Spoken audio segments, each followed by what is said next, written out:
All right, I'm going to say we got a critical mass and it's 7:31, so we'll get started. Once again, my name is Brian. I am the founder of Engage with Kids and the head coach of GWK Academy.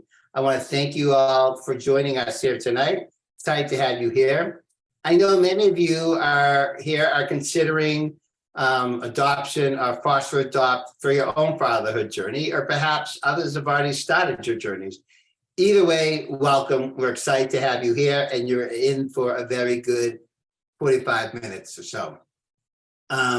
Tonight, we have not just one set of dads, we have two sets of dads, and they've gone through two different adoption journeys. We have one with foster adopt journeys, and then the other private adoption, so independent adoption. So I'm also especially excited to have both of these couples joining me because they're not only dads, but they're also GWK Academy mentors. What are GWK Academy mentors, you ask? These are dads available to respond to questions from or share advice or guidance or input with folks who are enrolled in GWK Academy, our adoption foster adopt guide. And for those of you who don't know, GWK Academy is our app to help guide you on your own journey to fatherhood. Eventually, I hope we become known as the very first stop on your journey to fatherhood for any gay man, because first thing we do is let you know what your options are. And then once you decide which option is best for your family, we'll take you through it each step of the way. And we'll do things like introduce you to guys who've gone through the same journey you're about to undertake recently, which we've been told that by some people is like probably the most valuable thing we do. So let me just take a moment to walk you through tonight's agenda. First, I'm going to introduce one family, and then the next, I'll invite them to share their stories. I certainly have a couple of questions for each of them, and also we've even received a couple of questions in email prior to the start of the webinar. After we've had a chance to go through all these, I promise you there is plenty of time for your questions as well. You can, in terms of questions, you can use the Q&A function or the chat function, and I promise you again, we will get through them all. And by the way, you can start posting your questions as someone already has, as you think about them, and we'll get to them in the order in which they were arrived. All right, so again, before we sign off, I promise we'll get to them all. So now let me go to the dads. Thank you guys both, all four of you, so much for joining us. Thank you all for being GWK Academy mentors as well. Like I said, I wasn't kidding when I said that several people have told me that, having access to mentors and talking to people who've gone through the journey is one of the most valuable things we do at GWK Academy. So I like to start with Tarik and Jeffrey, and you guys are dads who foster or adopt, and you have two kids, right? Yes. So you guys live in New York City. Do you want to introduce yourselves and tell us about your family, and then just tell us a bit about your both of your journeys?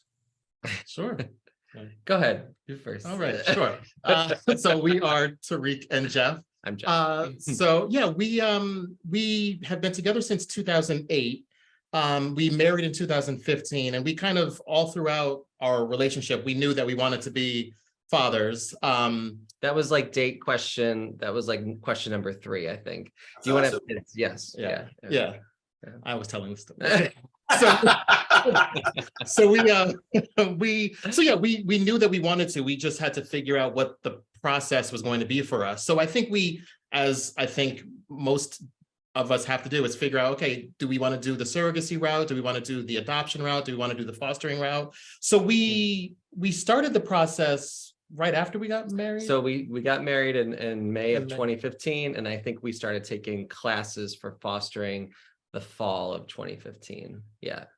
So we just kind of decided that was the route that we wanted to go with. Like surrogacy was not something that we felt like we needed to do or had to do or could afford to do, to be honest with you. So we really came down to a straight adoption or fostering to adopt. And I think we just kept coming back to the idea that there are plenty of children out there who need homes. So that was kind of one of the things that we were going after.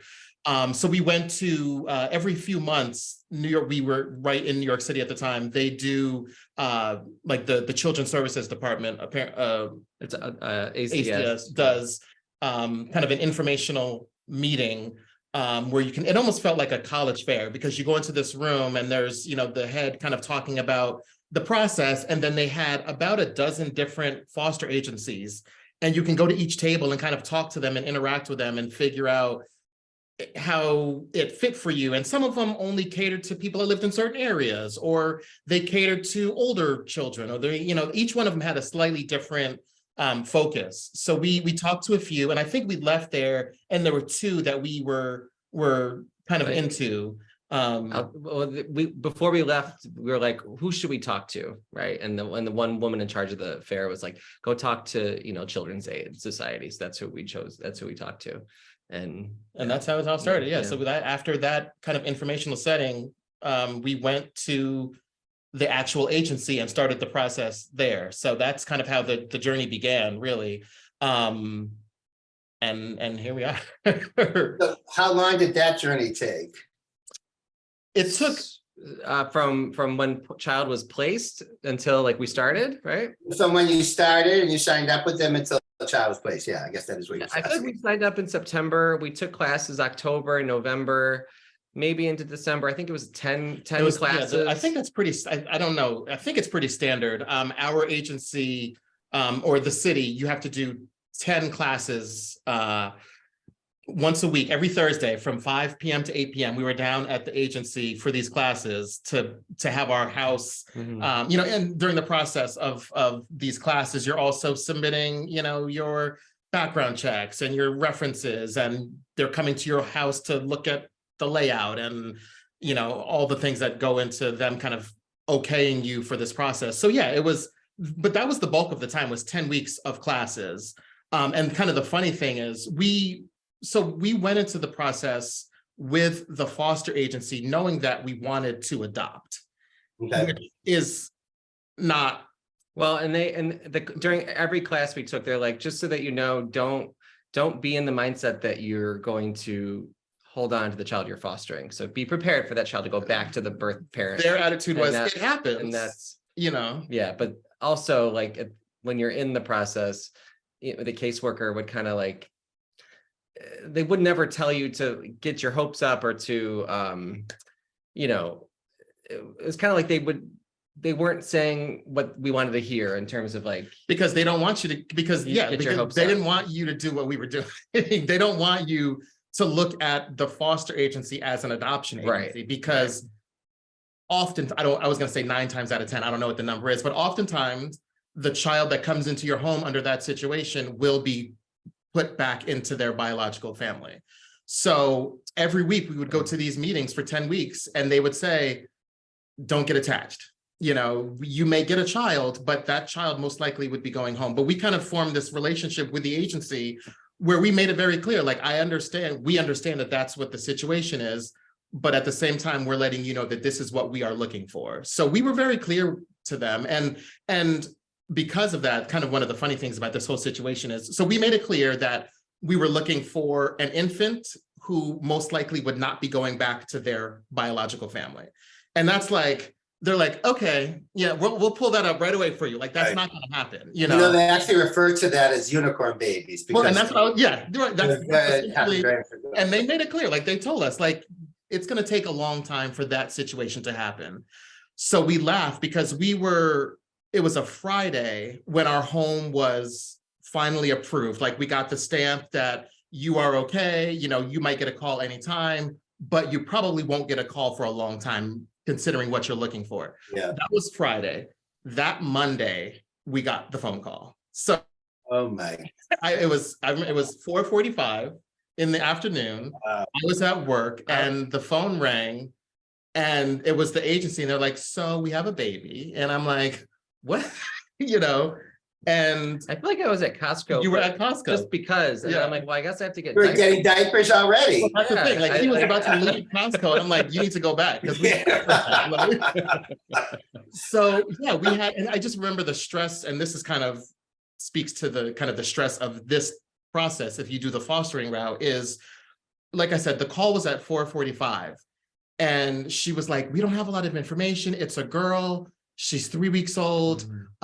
So if you can let us know by 5 if you want to take this child.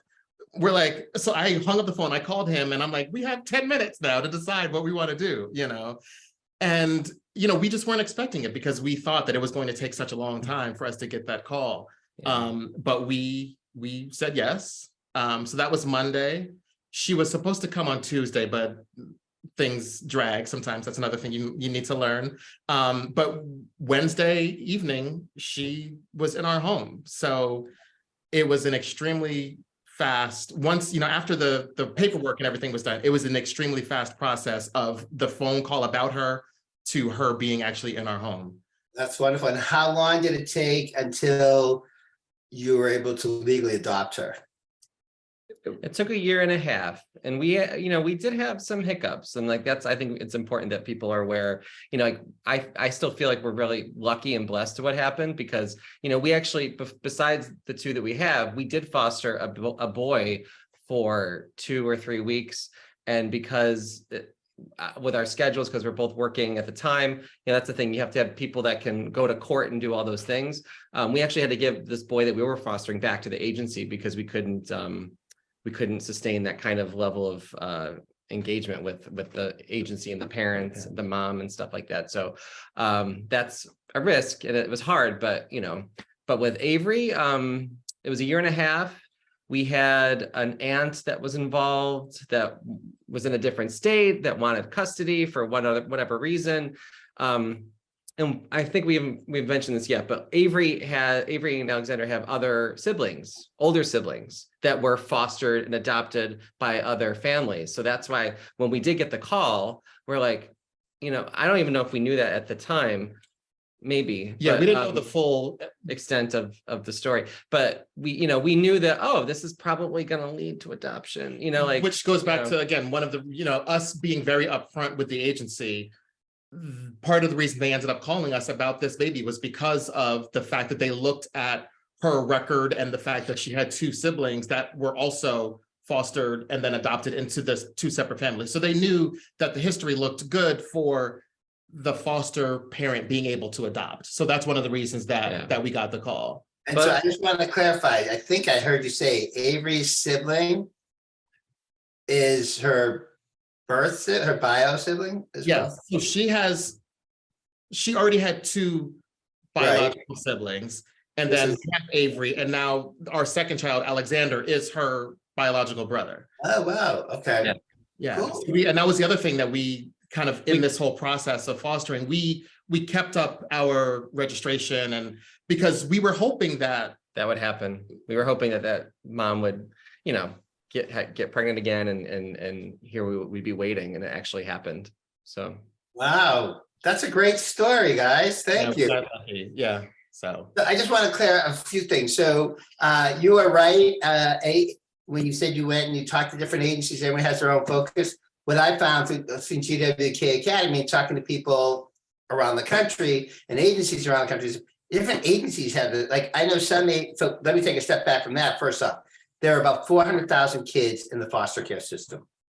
And the goal of foster care is absolutely to reunify the baby or the child or the children with some member of the birth family. That could be mom, it could be dad, grandparents, aunt, uncles, cousins 3 times removed, right?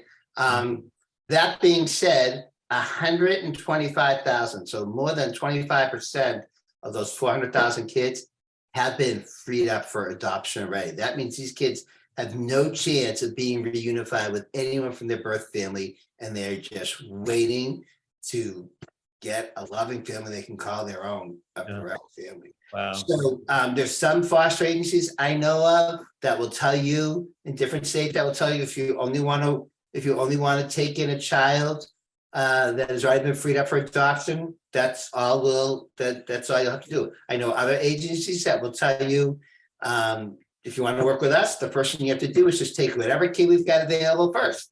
Or some will say, if you want to do foster or adopt, you got to at least do 1 round of fostering a child that is not free for adoption, is likely not going to be. So what I've learned, much to my great surprise, honestly, is that It varies by agency, it varies by state. So anyhow, I so think thanks, but No, I think that's great that you mentioned that. And I don't think we realized that there were agencies that looked at it that way. But I think that's the important thing about that initial orientation that we went to, and that college fair style that I talked about, because we were able to kind of talk to each agency. And sometimes, I mean, it's just like, a job interview or meeting a new friend. Like sometimes you're just not going to click. And Right. it's important Yeah, that I mean, you if you're realize not, that. if they didn't stand up to greet you, it's like, well, we're not gonna go to your table. Right. That as Right, simple, right. basic as that was, but some agencies dealt with a lot of it because we're in New York was by borough. So like some agencies only dealt with Staten Island or Brooklyn, Right. Manhattan, So that helped us whatnot. kind of narrow things down a little bit. But yeah, so I think it's important if you are thinking about that journey, I think it's not about just going with the first agency you call necessarily. It's about, kind of shopping around as bad as that. Absolutely. No, that's 110% accurate. I agree. Because you have to, I mean, because also, you're going to the agency for 10 weeks in a row, they're coming to your home. And not only are they coming to your home during those 10 weeks, but then once a month or twice a month initially, they were coming to your home to do a home study, or what do they call it? Yeah. Home visit, so the caseworker is coming to your house. So it's like, you want to be as comfortable as you can be with the situation and the people that you're working with. Yeah, that's great advice. Thank you. All right, let's go to Thom and Jeff on the other coast, LA. So welcome. Thank you guys so much for being here. Do you want to introduce yourselves and tell us a little bit about your story as well? Of course. Please. Thanks for having us. I'm Jeff. I'm Thom. We are out here in LA, as Brian said. Thank you for including us tonight. As we were listening to Tarik and Jeff's story, so much of that rang true for us. And there are actually some like weird, very similar things that happen, even though ultimately slightly different adoptions. But I think, the biggest thing for us was the importance of hearing other people's stories. So we're always We'll go back a bit, babe. Go back a bit. Sorry. I'm the one that keeps them in line. We met in 2009 and got married in 2015. So you guys, yeah. And kind of similar story. On our first or second date, I think we talked about both wanting to be dads and how that was a life goal and something that was really important to us. And so I think first and foremost, you have to be in that together, because it is not an easy process or something you want to enter into unless you are fully committed to the process itself. So I think that, knowing that we were going into this relationship with that in mind from day one was a huge thing for us. And when we finally did years later, start the process, it wasn't something about, are you just doing this because I've said I wanted to do it? Like, it was something we both knew that we were fully committed to and in for. I think, something that was unique for us is I'm actually adopted. I was adopted at birth. And my family just had such a open and kind of very, transparent way to talk about adoption my entire life. It was always normal. It was never a secret. It was just something to be proud of. So, for years, even before we were together, like adoption was something I knew I was interested in, because it felt like kind of carrying a bit of my journey forward and understanding the importance of it. And thankfully, once I had shared that with Thom and we were getting serious, he was super interested in adoption as well and wanting to, learn more about it and understand the process. So like Tarik and Jeff, we got married, we did that whole official thing. And then we were like, maybe on our first wedding anniversary, we'll figure out, is now the time to start? It was not. First anniversary came and went. We were not ready. but we kind of set that anniversary every year as like our check-in. Like, is this the time to start the process? And so a few years in, we did feel like we were ready. And then we kind of threw ourselves into research, understanding that there are so many different routes, even within adoption, the foster adopt, private adoption. Much like Tarik and Jeff, we weren't necessarily interested in surrogacy for a few different reasons. Again, my own background with adoption. Well, and just like you said, like there are so many kids out there who need homes, and not that there's anything wrong with surrogacy. We had lots of friends that have done it, but for us and our journey, like it just wasn't something that we even looked into, because it didn't feel right for us. Like we felt like we wanted to help a child who needed help. And that's how we wanted to create our family. And I think between doing our initial research about the different types of adoption, And then also just my professional background, I work in social services for youth experiencing homelessness. And there is such an intersection there with the foster care system.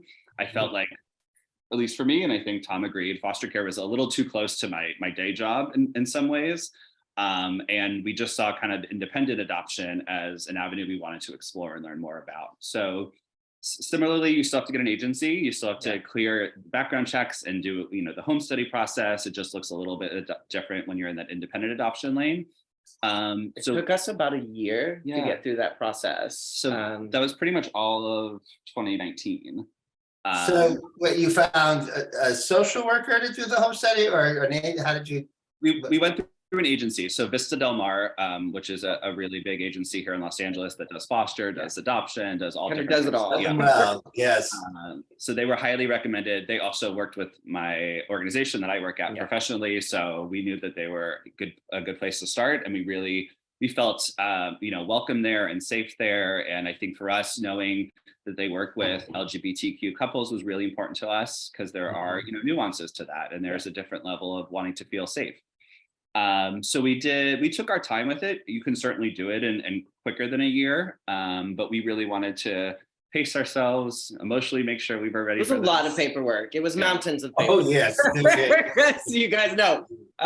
So yeah. You know what though? Like, I wish straight people had to go through all that paperwork. I mean, it would make them rethink a lot of things. But it was great for us actually, because we had to sit down and answer a lot of these parenting questions that I think heterosexual couples don't address until they're in the situation. Correct. And we had to kind of go through the lifespan of what our parenting was going to be, what our parenting style was going to be, how we were going to handle situations, because people were asking us, how are you going to discipline your child? How are you going to punish them? What's that going to look like in your house? And we had to kind of sit down and have big conversations, real conversations, at least once a week. We'd pick one night and sit down with dinner and sit down with whatever paperwork we'd been given that week and kind of go through and talk about it. But like, we got to know each other as parents before we were even parents, because we had to have these conversations in the process. And I think as invasive as that process can be, it really can be super beneficial though. I think we're better parents today because we went through that and we talked it out, and we had a social worker that we really connected with. We had folks at the agency we could turn to when we had questions. And there were classes and seminars and, months of that. But I think a key for us, and we learned this from our work with Vista when we were doing our home study process, is once you're cleared to be an adoptive parent, you can just work with an agency, or you can then also retain an attorney who could help facilitate a match. There are also just facilitation companies out there. Yeah. So we were, forewarned that these are all avenues to explore. Some are costly, some can be more time consuming. Again, leaning into a little bit of my personal experience, my adoption was facilitated through an attorney. And we knew of an attorney here in Los Angeles who has been doing adoptions for decades. Her name is Karen Lane. She's amazing. And so we had a conversation with her and ultimately retained her right after we finished our home study. So once we were approved, and then she, in addition to Vista, kind of started looking for a match for us and putting us out there. We were warned that independent adoption can take quite a while. Years. We were told on the very, very low end, 1.5 years, 2 years, and most take longer. Ours happened very quickly. Yeah. So we were cleared by Vista in the fall of 2019. Yeah. And about probably 6 weeks later, we had a match. Yeah. And then Do you know how will you match with them? I'm just curious. So our attorney found a match for us with contacts that she had in other states, and kind of, reaching out to different people that she knew. And so we were matched with our daughter's birth mother, and 9 weeks later, our daughter was born. Yeah. We say most couples have 9 months. We had 9 weeks, which is nothing compared to the 3 days that you guys had. We always thought ours was short. I will take that back now. Yep. Wow, that's a great story too. So I'm curious. So when your attorney told you she was matched with birth mom, so I personally am a dad through adoption and through surrogacy. By the way, we got a call when our son was 3 days old, and we brought him home from the hospital 2 days later. So All right. So the craziness does exist. Yes.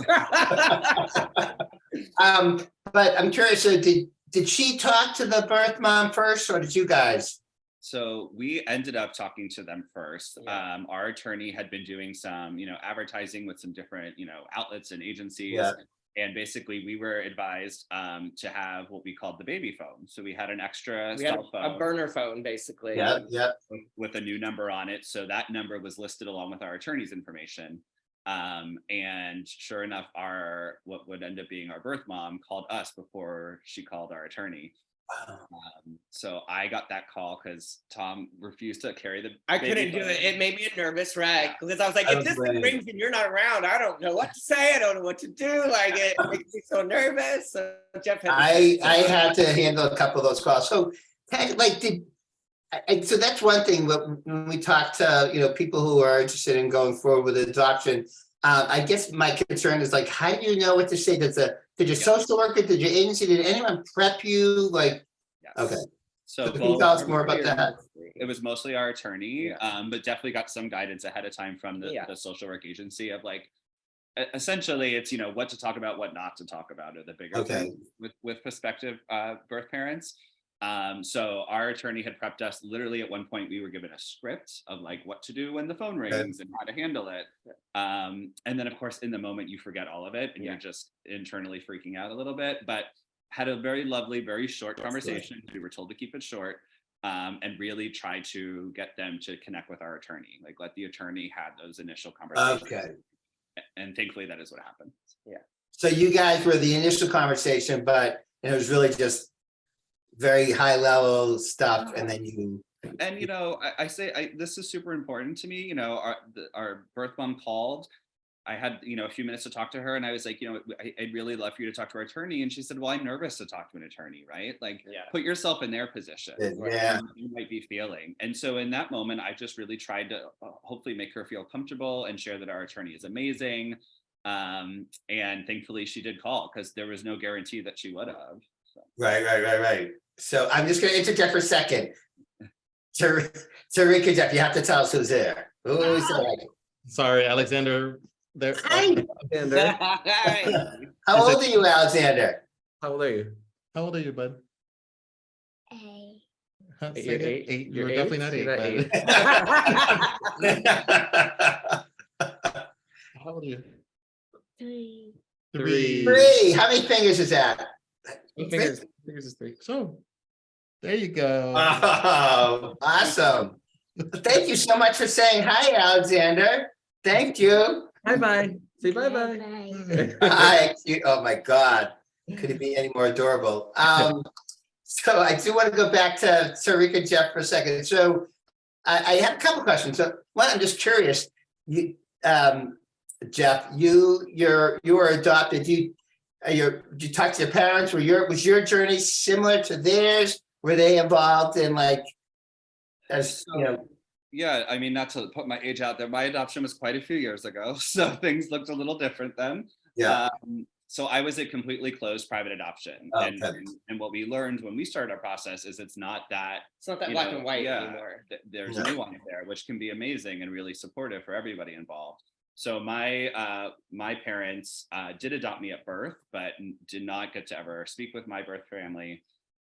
It was again facilitated through an attorney. And I got to be with my family from day one, which was pretty amazing. Cool. Awesome. All right. I did have another question that just went through, so I'll come back. I want to go to both sets of you guys now. Someone emailed us earlier, and they wanted to know, Shay, what was the best advice you received while you were going through the process? Whoever's ready first can jump in.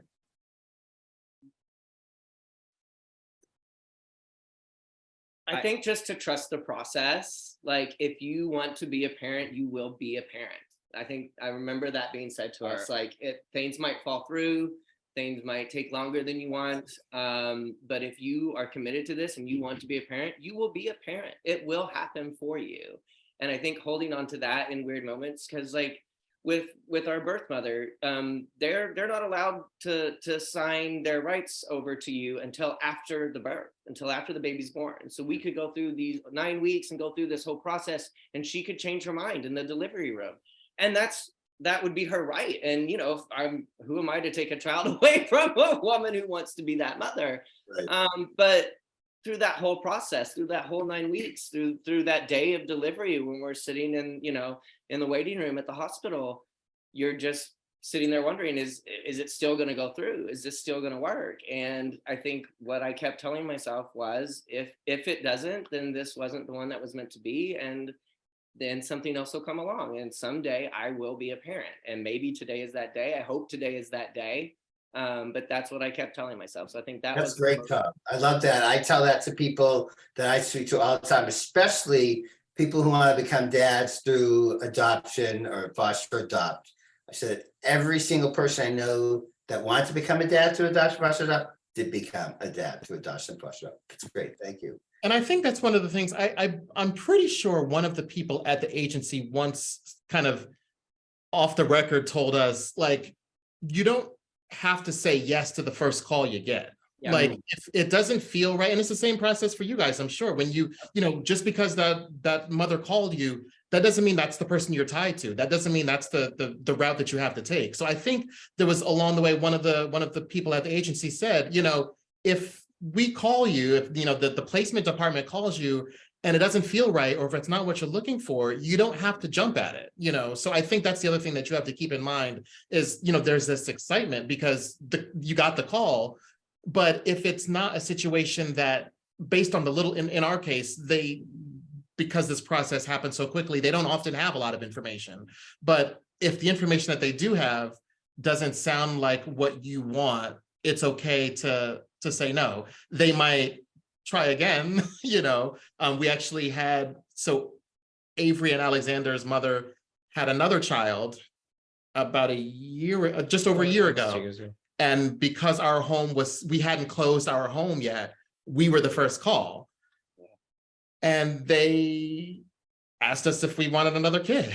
And we were like, we knew we wanted two. We knew we settled on two, and it was another hard decision to make. But luckily, one of the other families that the siblings are in took her in. So we're all still one big happy 3 separate families, but still together. So it worked out. But my point also was just the fact that, like, we said no, and then they called back the next day and asked again.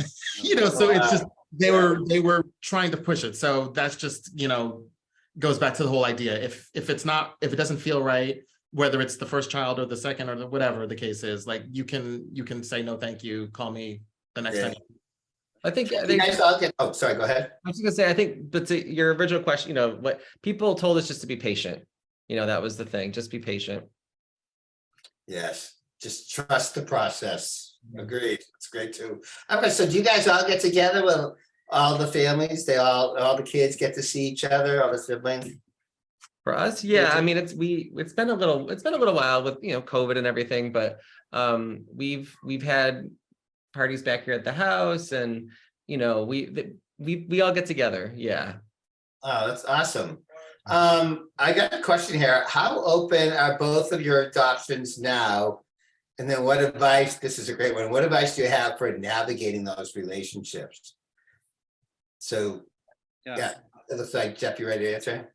Yeah, so our adoption is technically closed, and really by the recommendation of our birth mom, who, as we got to know her over the course of those 9 weeks, said, look, I know this is your child, and I don't want to complicate things, and just knowing that she is going to be with you, like, gives me a sense of peace.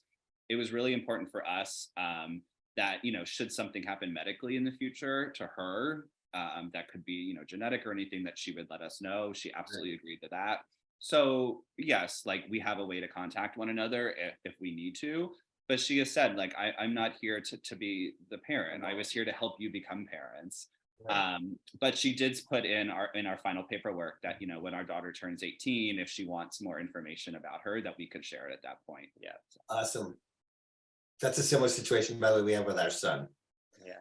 All right. Tarik, and go ahead. Yeah, we have no interaction with the parents at all, which in our situation, we welcomed because we were trying to finalize it and we knew that, you know, more people involved is going to complicate things. But yeah, fortunately and unfortunately, from the very beginning, neither one of their parents have been involved, which, you know, again, talking about kind of the fostering process, that was nice because that meant things were able to move along at a faster pace, you know. So yeah. Cool. So I can help answer this question, but I'm gonna put it to you guys first. Any tips on saving or funding for an adoption journey? It's really more for you guys, Jeff and Thom. Yeah, you know, it is not cheap, but cheaper than surrogacy. So obviously just look at the options and really, you know, we're always very open if people want to talk about, you know, the costs and stuff like that. We will share that with folks because I think it's important for people to be honest with you as you're exploring it. Well, and have a ballpark figure Yeah. of what you're doing with. But we definitely started saving, you know, a few years before we were really ready for the journey. So we knew that we could go into it. Yeah. We had family that was able to help as well, which was really amazing and important. And then also we learned this through our agency and our home study process. There are lots of opportunities out there for be it scholarships or support. So really like take advantage of particularly community organizations. Like you don't have to go like big federal money. Like look what's happening in your local neighborhoods in your cities that you live near. And there might be organizations that can help with that piece of it. Sure. Great. And I'm going to actually bring up a couple. So number one, there's an organization. She works across the entire country. She's based in New York City, called helpusadopt.org. And they give grants of up to $20,000 for a typical adoption journey. What we tell people now to expect to pay anywhere from $30,000, $35,000 to $50,000 or $55,000. That sounds right. Right. See? So this Help Us Adopt gives grants up to $20,000. We know of other organizations that give grants, and they have I'm totally spacing out on the name now, but if you email me or dads@engagewithkids.com, happy to share that with you too. We know of other organizations that give grants to folks, either adoption or foster adopt. And those grants, I think the average is $2,500, but I know they go up from $2,500 to $7,500.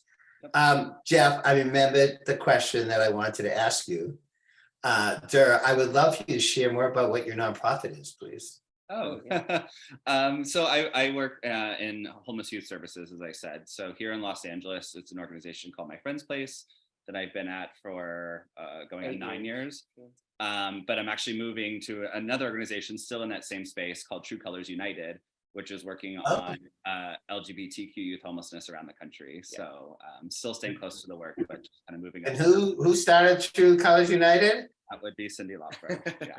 I got to meet her, by the way, to talk about that specifically, I don't know, 7 or 8 years ago. It was really cool. She's amazing, but both organizations are great. So yeah, thank you for letting me highlight that. Absolutely, it's great. I'm sorry, we have one more question. Oh, this is good too.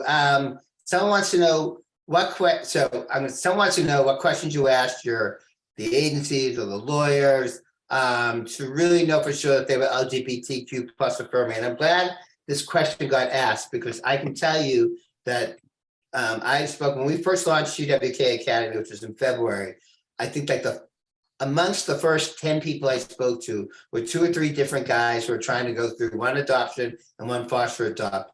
Now, honestly, they both lived in red states and they had been lingering for a while. And when we got to talk and I asked them a bunch of questions, I realized it's because they didn't know that they had to do research on the agencies, not only to make sure that they're great agencies and they're doing good work and they had all the right ethical and moral viewpoints there, but also that they're as passionate as like I am about helping LGBTQ plus folks create families. So I'll go to Tarik and Jeff first.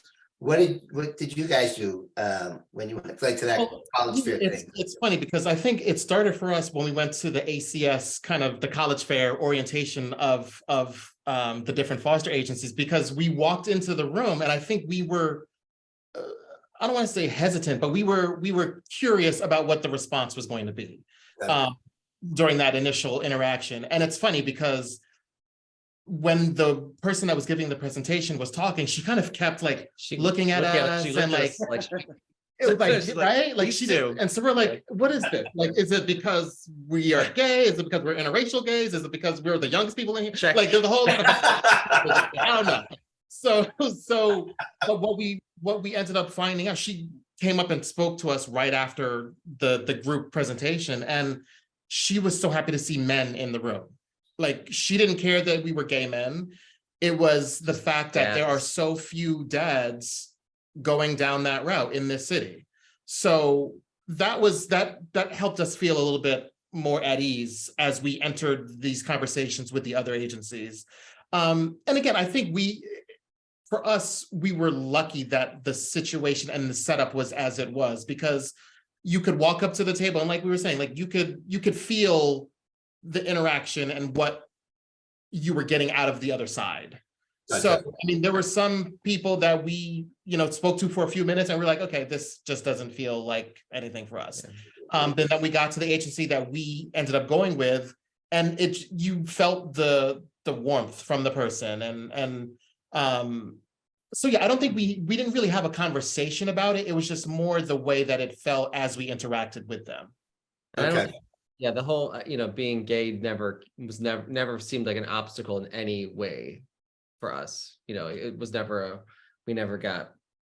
And again, I felt think that we are hesitation. somewhat lucky because we're also in the New York City bubble, where it's like, I'm sure we're not the first, you guys can probably relate to that in LA. It's like, I went, I can tell you years before you guys did. So you were not the first gays in the building. right. So I think that helped us, so I feel for the people in those other parts of the country who don't have that same, that same setup, that same situation. But yeah, here in New York, it was like, okay,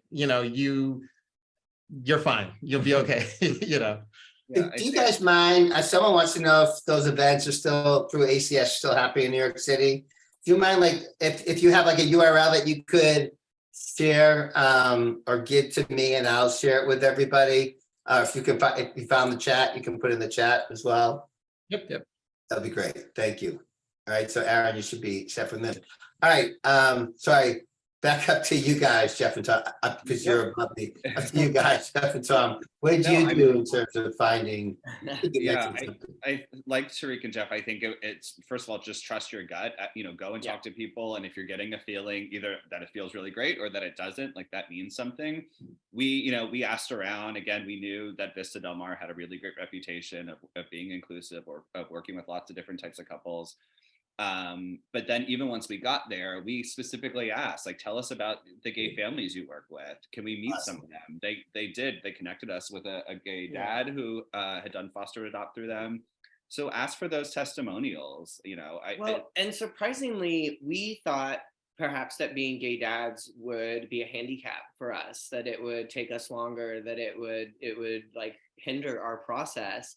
And to our surprise, it was there at Vista that they told us, actually, this is like a good thing for you. Like, this actually like kind of pops you up on the list, because the birth mother in a way doesn't feel like she's being replaced as a mother if she's adopting to two men. Or a single man. Or a single man. Yeah. But we were very surprised by that. That kind of threw us for a loop. And again, we do live in a very blue state, in a very blue city. But that seemed to work to our advantage, and that was a lovely surprise. And this is obviously very, specific to our story, but I would imagine others might relate. Ultimately, when we did get connected with who became our birth mom, she felt like, she was helping us do something we would otherwise not be able to do. So it felt like, a gift of a sort, or like she was part of the process in a different way. So in that sense, like Thom's saying, being a same-sex couple, being, two men in a relationship, was a benefit. Yeah. You know what else I've heard from several agencies is that another benefit for us is that birth moms look at us and they say, okay, you're gay man, you have gone through some kind of different, at some point in your lives, right? We've all had to deal with coming out, et cetera, and have to deal with the ramifications of that. And here we come out on the other end, and now we're ready to become dads. So they look at us and say, we know that you guys can handle hardships and heartache, and you're resourceful and you're resilient. And that also helps us stand up from our straight peers. Well, I think it's also like, to put it like, we have our stuff together generally more so than some other people do. Like, I don't know, like I just, What are you trying to say? I'm trying, like, we, I'm gonna go ahead and mute now. This is Every Thursday, after our 10 weeks of classes, yeah. every single week, I would say to him, like, because we were in a class with about a dozen Well, other you're people. you're with people that maybe have not been to college, have maybe finished high school. There's different levels of socioeconomic status happening. So it's like, yeah, Yeah, it was a very mixed true. group, and I just feel like because we have to in some ways work harder for this to happen. We have our stuff together at a different level than some of the other people in the class that we were with. Yep, that makes total sense. I promised to end this at 8:15. I don't usually run late, but I had to. Guys, before we hang out, I thank you all for hanging out and staying a couple of minutes late. Any closing words you want to leave? Any advice, closing words? Talk about, 3 words that it feels like to be a dad, anything that you want to say. Start, Jeff and Thom. It's exhausting, but the most amazing thing I've ever done. It is far harder than I ever realized. And everybody tells you that and you say, oh, I got this. And then you become a parent and it really is. But it's the most rewarding thing I've ever done. And reach out to your family, reach out to your friends, have that community of support, because I think that's what's really going to hold you up in those moments, be them good or bad. Like have that support, create that community around yourself. And I think that'll set you up for success, set you in a good place. That's great. Jeff, I'm sorry, we're going to add anything, or he just? No, I think that, I'm sorry. Set it up. Perfect, great, agreed, thank you. All right, Tarik and Jeff. No, I think, that was very well said, Thom. That's exactly. No, we feel the same way. Like, we always tell people, like, it's not easy, but like the smile and the hug and the I love you that you get is like, oh, okay. It's Yes.